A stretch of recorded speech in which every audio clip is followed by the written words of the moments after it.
गरुण जी भगवान से प्रश्न करते हैं। गुणवाच यमलोक कियन्मात्रः कीदृशा केन निर्मितः सभाच कीदृशी तस्याम धर्म आस्ते च कैहसः ये धर्ममार्गैर्गच्छन्ति धार्मिका धर्म मंदिरम तान धर्मान विमार्गाश्च ममाख्याहे दयानिधे।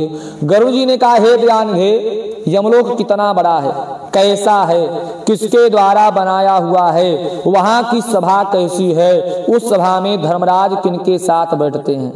हे दयानिधे, जिन धर्मों का आचरण करने के कारण धार्मिक पुरुष जिन धर्म मार्गों से धर्मराज जी के भवन में जाते हैं, उन धर्मों तथा मार्गों के विषय में भली भांति बताने की कृपा करें। श्री भगवान उवाच।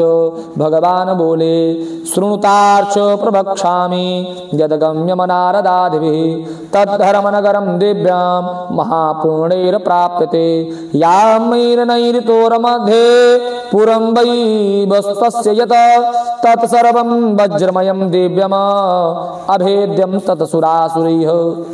श्री भगवान ने कहा, हे गरुड़, धर्मराज का जो नगर है, नारद आदि मुनियों के लिए जो मार्ग है, उसके विषय में आपको बतलाता हूं, सुनो। धर्मराज के नगर को महापुण्य के प्रभाव से ही प्राप्त किया जा सकता है। दक्षिण दिशा और नैऋत्य कोण, यानी दक्षिण और पश्चिम का जो कोना होता है उसको नैऋत्य कोण कहते हैं। दक्षिण और नैऋत्य कोण के मध्य में वह वैवस्वत यम का नगर है। वो संपूर्ण नगर वज्र से बना हुआ, वज्र के समान है, अभेद्य, कोई तोड़ नहीं सकता। उस नगर में प्रवेश करने के लिए जो नियम बनाया गया है, उस नियम को जो पूर्ण करेगा वही उस नगर में प्रवेश कर सकता है, नहीं तो उस नगर की दीवार को देवता या दानव कोई भेद नहीं सकते हैं। चतुरस्रम चतुर्द्वारम उच्च प्रकार वेष्टितम योजनानां सहस्रम ही प्रमाणेन तदुच्यते तस्मिन् पुरे स्थे सुभगम चित्रगुप्तस्य मंदिरम पंचविंशत संख्याकैर एक योजनैर्विशतायम। वो जो नगर है धर्मराज का, वो चौकोर है, यानी 4 द्वारों वाला है, ऊंची छर दीवारी से घिरा हुआ है, 1000 योजन प्रमाण में कहा गया है। उस पुर में बड़ा ही सुंदर चित्रगुप्त जी का मंदिर है, जो 25 योजन लंबा 25 योजन चौड़ाई में फैला हुआ है और उसकी ऊंचाई 10 योजन है।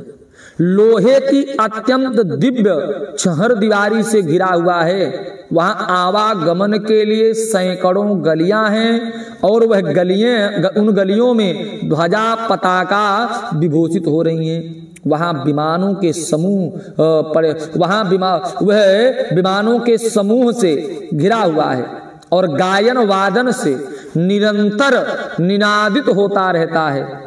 चित्र बनाने में बहुत ही निपुण कुशल देवताओं के जो शिल्पी हैं, चित्रकार हैं, उनके द्वारा दीवारों पर सुंदर सुंदर चित्र उकेरे गए हैं। और भगवान कहते हैं कि उद्यानो उपवनई रम्यम नाना विहग पूजितम गंधर्व अप्सरोभिश्च समन्तातो परिवारितम तत्सभायाम चित्रगुप्तः स्वासने परम अद्भुते संसितो गुण गणेदाय आयुर्मनुषाणाम यथायथम। वह उद्यान उपवन आदि के द्वारा रमणीय है। नाना प्रकार के पक्षी गण वहां पर कलरव करते रहते हैं और चारों ओर से गंधर्व और अप्सराओं से घिरा है। उस सभा में परम दिव्य आसन पर अपने विराजमान चित्रगुप्त बैठे हुए सभी प्राणियों के आयु की ठीक ठीक गणना करते हैं। जीव के अच्छे या बुरे कर्म के हिसाब से बिना मोहित हुए जिसने जैसा कर्म किया है, चित्रगुप्त की सत्ता में उसको वैसा ही फल उपभोग करना पड़ता है। भगवान कहते हैं गुण, चित्रगुप्त के घर के पूर्व और चित्रगुप्त के घर में कोई जबरदस्ती प्रवेश भी नहीं कर सकता है। क्यों? क्योंकि इनका घर अनेक प्रकार की व्याधियों से घिरा है।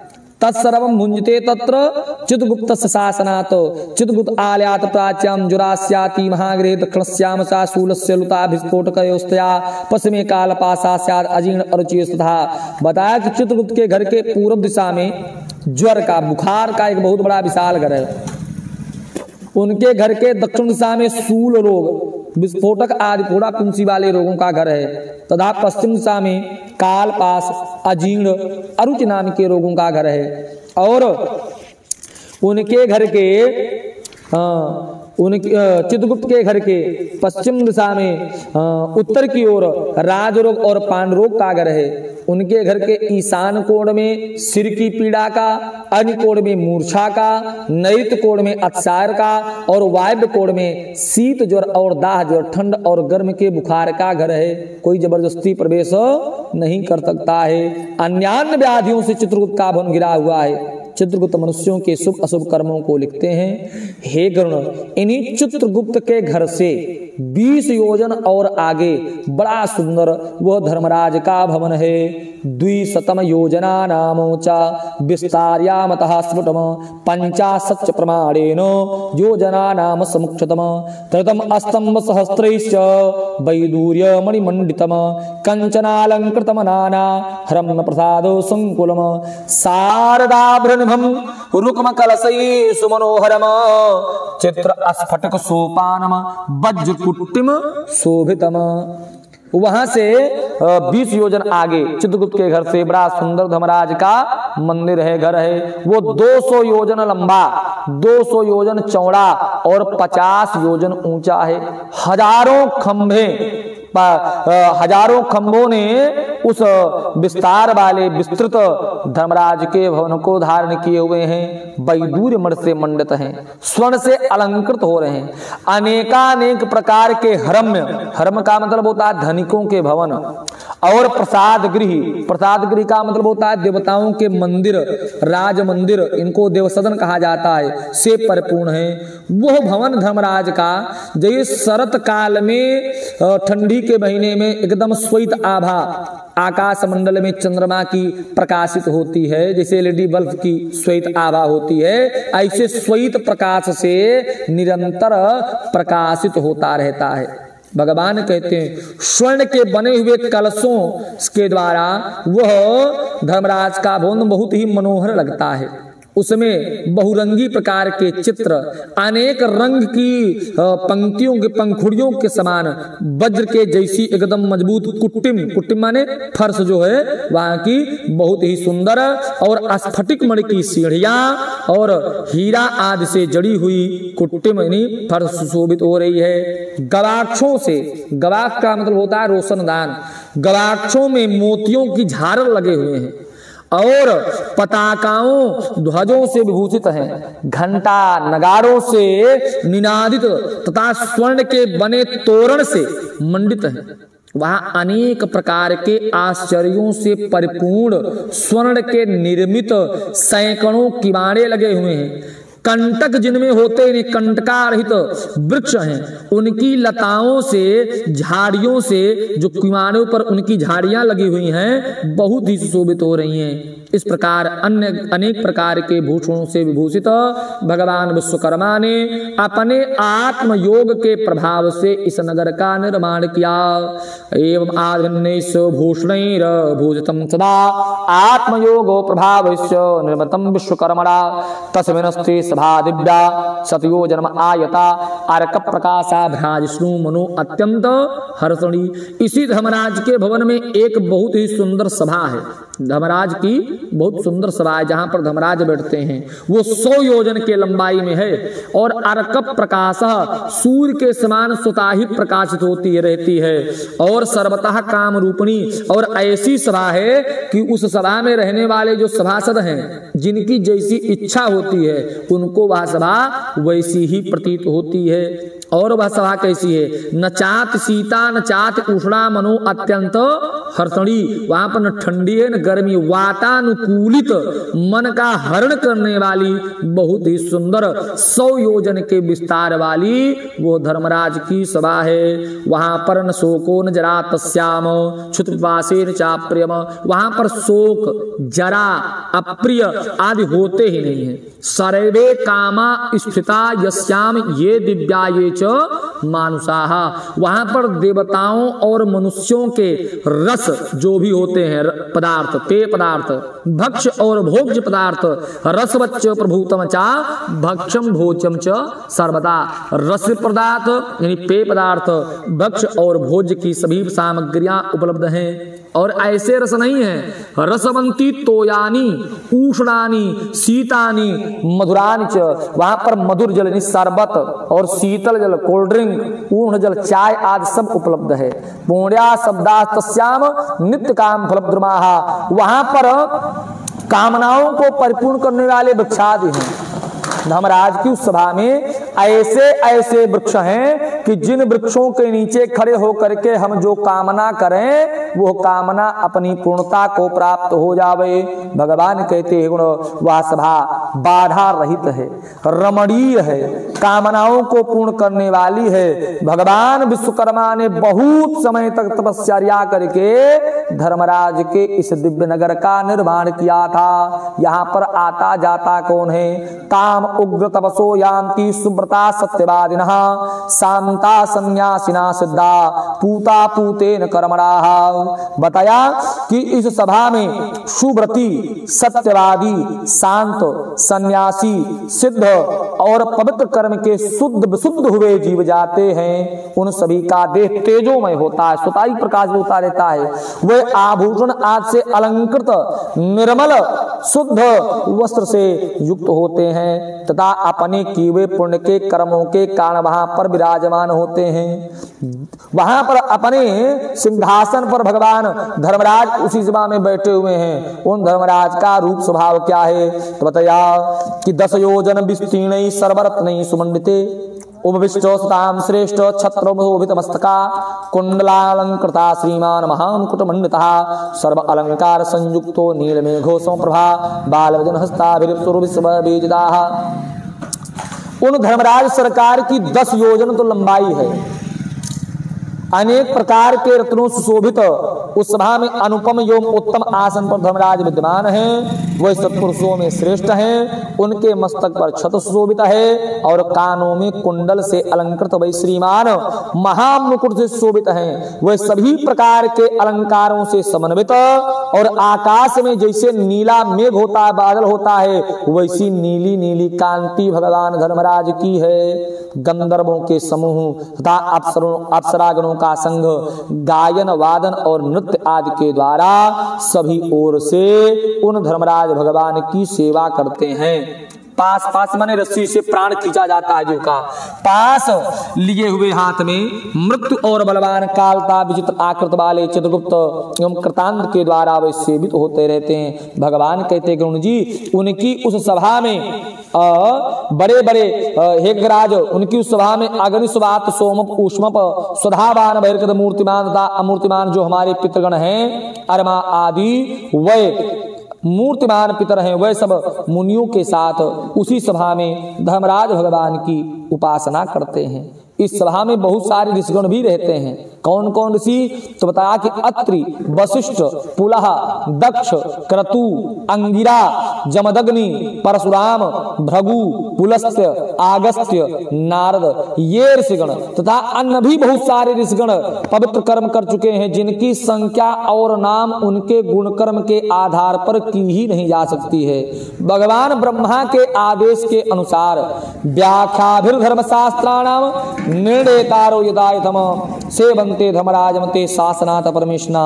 धर्मशास्त्रों की व्याख्या करने वाले निर्णेता गण ब्रह्मा की आज्ञा के अनुसार धर्मराज की सभा में पहुंच करके निरंतर उनकी सेवा करते रहते हैं। इस सभा में बड़े बड़े सूर्यवंशी और चंद्रवंशी राजागण भी रहते हैं। मनुर्दुलीपो मानधाता सगरस्य भगीरथा अम्बरीशो अनरणस्य मुचकुंदोन्मि प्रथो यात्र नुसा पुदुष्यंत सबनलः भरतः शांतनु पांडु सहस्त्रार्जुन एवचा एते राजर्त्या पुण्याः कीर्तमन्तो बहुसुताः इष्टभाव बहुत बहु अस्मेधात् जिता धर्म सभासदाः सभायां धर्मराजस्य धर्म एव कुरुते नात्र पक्षपातोऽस्ति ना नर्तम न च मत्सरः। भगवान कहते कि हे गरुड़ जी, इस सभा में महाराज मनु, दिलीप, मानधाता, सगर, भगीरथ, अम्बरीश, अनरण्य, मुचकुंद, निमि, प्रथु, ययाति, नहुस, पुरु, दुष्यंत तथा शिव, नल, भरत, शांतनु, पांडु, सहस्त्रार्जुन, ये राजागण, अन्य भी बहुत सारे कीर्तिशाली, बहुत से अश्वमेघाद यज्ञ कर चुके हुए जो राजागण हैं, वे सब भगवान ब्रह्मा की आज्ञा से निरंतर सभासद पद पर बैठ करके धर्मराज की सेवा करते रहते हैं। हे गुण, धर्मराज की ऐसी दिव्य सभा है जहां पर इतने बड़े बड़े अमलात्मा, मिलात्मा, महात्मा और बड़े बड़े कीर्तिशाली राजागण रहते हों, तो वहां पर अधर्म कैसे प्रवेश कर सकता है? धर्मराज की सभा में एकमात्र धर्म ही प्रवृत्त होता है, वहां पर कोई झूठ नहीं बोलता है, कोई किसी से द्वेष नहीं करता है, वहां पर अप्रियाद नहीं होता, कोई पक्षपात नहीं करता है, वहां पर सत्यवादी लोग धर्मराज की निरंतर सेवा करते रहते हैं। इस धर्मराज की सभा में 3 दरवाजों से जो लोग जाते हैं वही पहुंच पाते हैं। आपत्तिदायक, दुखदायक, जहां पर भड़भूंजे करा की जैसी गर्म रेत बिछी हुई है, जिस मार्ग में जहां अन्न जल कुछ नहीं है, ऐसे आपत्तिदायक दक्षिण द्वार के मार्ग से जो पाप कर्म करके जीव जाते हैं, गरुण जी उनको यह सभा दिखाई भी नहीं पड़ती है। इस सभा में पूर्व, उत्तर, पश्चिम इन 3 दरवाजों से जो धर्मात्मा जीव जाते हैं वही पहुंच पाते हैं। तो इन 3 मार्गों से जो जीव जैसा कर्म करके जाता है उसके बारे में भगवान बताते हैं कि तेने ब्रह्मर्षया यान्ति पुण्या राजर्षयो मलहा अप्सरो गणगंधर्व विद्याधर मोरगाः देवता आराधकस्यानेषु भक्ति परायणः ग्रीष्मे प्रपादान रता माघे काष्ठ प्रदायिनः विश्रामयन्ति वर्षासु भक्तानुदान मानतः दुःखस्यामृतं ब्रूते ते हास्यं तुये सद्धर्मरता ये च क्रोधलोभो विवर्जिताः पितृमातुषे भक्ता गुरुशुश्रूषणे रताः भूमिदा गृहता गोदा विद्यादान प्रदायका पुराण भक्त सोतारा पारायण परायणः। भगवान कहते हैं पूर्व का जो मार्ग है उस मार्ग में पहला मार्ग है पुरुषा का, और इस मार्ग में बताया कि पारिजात के वृक्ष की छाया से आच्छादित रत्नों के द्वारा निर्मित बड़ा सुंदर मंडप है। जगह जगह पर मार्ग में विश्राम करने के लिए स्थान बनाया गया है। प्रेत 247 योजन की एक दिन में यात्रा करता है, 1 वर्ष का समय लगता है यमराज की पुरी में पहुंचने के लिए। पृथ्वी से यमराज की संयमनी नाम की पुरी की दूरी है 99,000 योजन। यदि बैतरणी नदी को छोड़ दिया जाए तब 86,000 योजन की दूरी पर यमराज की संयमनी नाम की पुरी है, जिसमें प्रेत को प्रतिदिन 247 योजन की यात्रा करनी पड़ती है। तो 247 योजन की यात्रा के मध्य में जगह जगह विश्राम करने के लिए जो पूर्व वाले मार्ग से जाते हैं उनके लिए पारिजात के वृक्ष की छाया से सघन आच्छादित रत्नों के द्वारा सुंदर मंडप बना हुआ है विश्राम करने के लिए। और आगे भगवान कहते हैं वहां पर इस मार्ग में अनेक प्रकार के विमान हैं, हंसों की पंक्ति के समान शोभित हो रहे हैं, विद्रुमणि तालाब है और उद्यान आदि से व्याप्त है। अमृतमय जो तालाब है वो अमृतमय जल से युक्त है। उस मार्ग में जाता कौन है तो बता, पुण्यात्मा ब्रह्मर्षि, अमलांतरात्मा राजर्षि, अप्सरागण, गंधर्व, विद्याधर, वासुकी आदि महान नाग जाते हैं। और अन्य बहुत से देवताओं की आराधना करने वाले, शिव भक्ति में निष्ठा रखने वाले, ग्रीष्म ऋतु में जो प्रपादान यानी प्याऊ लगाते हैं, माघ के महीने में जो लकड़ी का दान करते हैं, और यदि जब चातुर्मास नहीं प्रारंभ होता है उस चातुर्मास में जो सन्यासी लोग होते हैं किसी एक ही स्थान पर रहते हैं 4 महीने के लिए, तो उस काल में कोई बैरागी आ जाए तो उनको रहने के लिए जो जगह देवे और संतों को दान मान आदि प्रदान करे, विश्राम कराने के लिए जो स्थान प्रदान करे, दुखी मनुष्यों से अमृतमय वाणी में जो बात करे, आश्रय प्रदान करे, सत्य और धर्म में रत, क्रोध लोभ से रहित, माता पिता की भक्ति करने वाले, गुरु की सेवा करने वाले, भूमि, गाय, घर, विद्या का दान करने वाले, पुराण के वाचने और श्रवण करने वाले, पारायण पुराणों के पारायण करने में तत्पर रहने वाले पुण्यात्मा पूर्व द्वार के मार्ग से धर्मराज की इस सभा में प्रवेश करते हैं। दूसरा मार्ग है द्वितीय उत्तरो मार्गो महारथैर्विता नरयानो समायुक्तो हरिचंदन मंडितः हंस संसार संकीर्ण चक्रवाको शोभिता अमृतो संपूर्णाद भांति सौरोरः अनेन वैदिकायां भ्यागत पूजका दुर्गा भवान्युष्य भक्तास्तीर्थो असनातास पर्वसु ये मृता धर्म संग्रामे अनशनेन मृता ये चौवाणस्याम गुरुतः तीर्थो ये मृता विधेह। भगवान कहते गुरु जी दूसरा मार्ग उत्तर का है।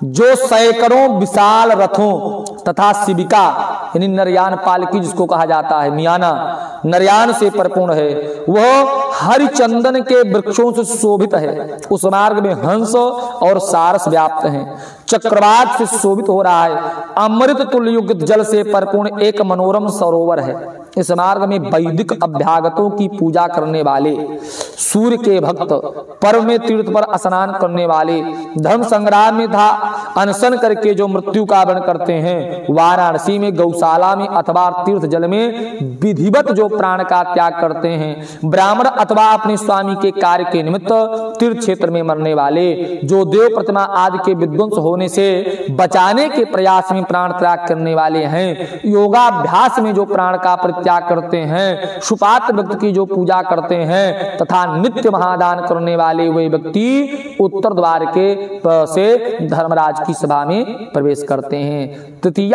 पश्चिमो मार्गो रत्न मंदिर मंडितः सुधा रसदापूर्ण दीर्घाभिराजितः ऐरावत क्रोधभूतम मत्तमातंग संकुला उच्चै सर्वसत्पन्न हैरत समन्विता एनात्मरायान्ति सस्रात प्रचंडकानन विष्णुभक्तास गायत्री मंजावका परहंसा प्रदव्य प्रभात प्रांगमुखाः स्वादान नृता संतः सांगनिका वेद पाठका ब्रह्मचार बद्धरा वान प्रस्तोत पद्मना श्रीपा संन्यास प्रासम लोष्टो कांचनाः ज्ञान वैराग संपन्ना सर्वभूति तीर्थाः विष्णु शिव प्रकरा कर्म समर्पकाः ऋणैस्त्रिभिर्विमुक्ता पंचकृता सदा पितनाम श्राद्धातारा काले संध्याम उपासकाः।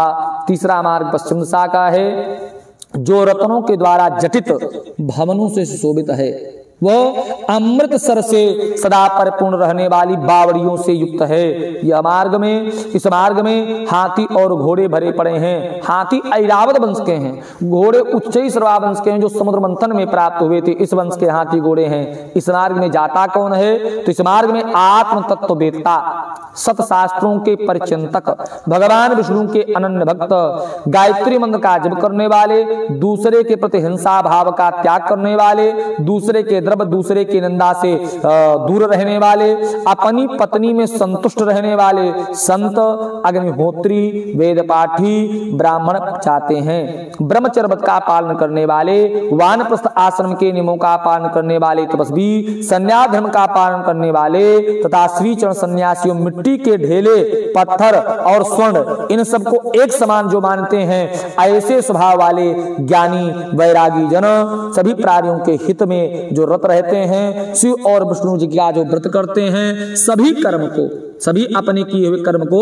जो ब्रह्म में समर्पण करते हैं, देव ऋण, पितृ ऋण, मातृ ऋण, ऋषि ऋण, इन तीनों ऋणों से जो विमुक्त रहते हैं एवं सदा पंच यज्ञ में रत रहते हैं, पितरों का श्राद्ध करने वाले, समय पर संध्योपासन करने वाले, नीच की संगति से दूर रहने वाले, सज्जन पुरुषों की संगति करने वाले और उस संगति में निष्ठा रखने वाले, ये सभी जीव अप्सराओं के समूह से युक्त श्रेष्ठ वाहन पर बैठ करके अमृत पान करते हुए धर्मराज की सभा में प्रवेश करते हैं।